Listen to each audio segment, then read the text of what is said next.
Welcome to this explainer. Today, we're jumping right into a fascinating and, honestly, incredibly relevant piece of writing by Oluyomi Ola David. She lays out this deeply passionate, highly logical argument for a massive digital transformation of Nigeria's Independent National Electoral Commission, or INEC for short. If you've ever found yourself wondering how modern tech could completely reshape the very foundation of how a country votes, well, you're in exactly the right place. We're going to explore her personal experiences, the hard data she highlights, and her specific, actionable solutions to modernize voting in Africa's most populous nation. Okay, let's dive right into this because her argument starts from a place that is just so relatable. She describes the sheer mental and physical stress she actually had to endure just trying to get registered to vote. And, she didn't just casually stroll down the street to a polling center. No, she actually had to take time off work. Twice, 2 separate days. But despite that dedication, she was just met with this crushingly heavy human traffic and completely inadequate personnel to handle the crowds. It's an incredibly frustrating scenario, and it really sets the stage for exactly why she felt compelled to write this piece. And really, that personal frustration of hers, it points to a much, much larger systemic issue. She argues that these inefficient manual procedures are doing real, tangible damage to the democratic process. Just think about it for a second. When the physical act of registering to vote takes multiple days of waiting and endless lines, it automatically excludes a huge chunk of the population. People who are time poor, meaning those who simply cannot afford to miss days of work or leave their families, are unfairly left behind. She points out that these well-meaning Nigerians are effectively disenfranchised, not by some specific law, but by a bottleneck. The manual system itself literally becomes a barrier to entry. And this brilliantly illustrates the core contrast she uses to really make her case. On one hand, you have the current voter registration process, right? It's manual, it's plagued by heavy traffic, and it's highly, highly stressful. But on the other hand, she points us toward Nigeria's booming financial technology or fintech sector. The fintech space in Nigeria is incredibly fast-paced. It's entirely mobile-driven, and it offers super high access to millions of people. So she looks at this landscape and asks a very practical, very real question.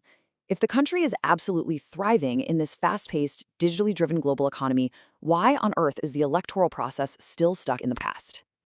To really hammer this home, she details exactly how seamless the financial sector has become. The steps today are just incredibly simple. You upload your required documents straight from your phone, you get assigned a bank verification number, a BVN, and boom, just like that, you have full access to financial services. She highlights that Nigerians no longer need to throng into crowded physical banking halls just to open a basic account, or even to get a short-term loan. The tech has completely wiped out that physical friction. So her argument is simple, really.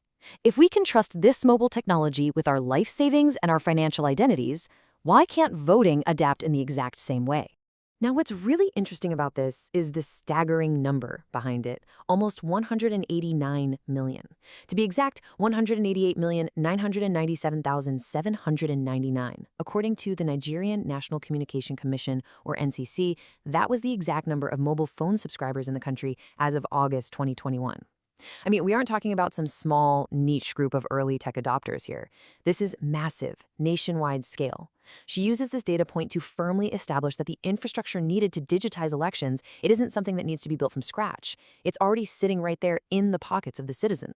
And to give that massive number even more context, when you compare that subscriber base to Nigeria's 2020 population estimate of about 206.1 million people, it covers an astounding 91% of the population. 91%. She uses this reality to completely validate her point. With mobile tech already penetrating almost the entire population, driving electoral efficiency and inclusiveness through mobile networks isn't just some sci-fi pipe dream. It is an entirely practical, immediate possibility. The network is already there. So what's the foundation for this kind of digital shift? Well, she points directly to the NIN, which stands for the Unique National Identification Number. The government issues these, and as she notes in her piece, she actually commends the government for its really strong drive for compliance here. It's led to a very high citizen enrollment rate. She views the NIN as the absolutely critical piece of the puzzle, because the government has already done the heavy lifting of capturing citizen identities and assigning these unique numbers. There's absolutely no reason voter registration should remain such a hassle. The digital identity bedrock? It's already firmly in place. Let's see how this builds into her specific, actionable solution. She proposes leveraging that NIN to verify voter identity. But the real genius of her idea is step 2, using USSD. Now, for those who might not know, USSD is that simple, text-based menu system you use on mobile phones. You know, the kind you use to check your bank balance or buy airtime without needing the internet or even a fancy smartphone. By creating an electoral function similar to banking USSD, the government could bypass the need for physical registration centers or really expensive internet infrastructure. This would instantly allow verification and registration across both highly populated urban centers and remote rural areas alike. It's a real game changer. Taking this all the way to the finish line, she outlines 3 absolute essential tools that INEC needs to adopt: electronic registration, electronic voting, and the electronic transmission of election results. She argues that these are the veritable tools necessary for ensuring efficient, free, fair, and highly credible elections. I mean, the technology exists, right? The public is already adapted to it through their daily banking, and the identity numbers are officially registered. As she puts it, all that is required right now to completely transform Nigeria's electoral process is just a little dose of political will. So the crucial point is, this isn't just about technological efficiency, it's actually about human well-being. She literally frames her entire argument as a toast to the mental health and well-being of the Nigerian electorate. Keep in mind, she was writing this with COVID-19 scares still very much in the air, pointing out that forcing millions of people into physical crowds wasn't just stressful, it actively endangered their physical health. By digitizing the whole shebang, you strip away the massive mental stress of taking days off work and fighting through heavy traffic, and you protect the physical health of the voters. It's just a total win-win for the citizens. Which brings us to our final thought. The author closes her piece by firmly stating that INEC must adopt mobile telephony technologies to drive inclusion for all eligible voters, ensuring no one's vote is left behind. And it leaves us with this really provocative question. If mobile technology is already trusted to ensure no one's money is left behind in the banking sector, shouldn't we use it to ensure no one's vote is left behind in our democracy? It's a powerful comparison that really forces us to rethink exactly how we approach our civic duties in the digital age.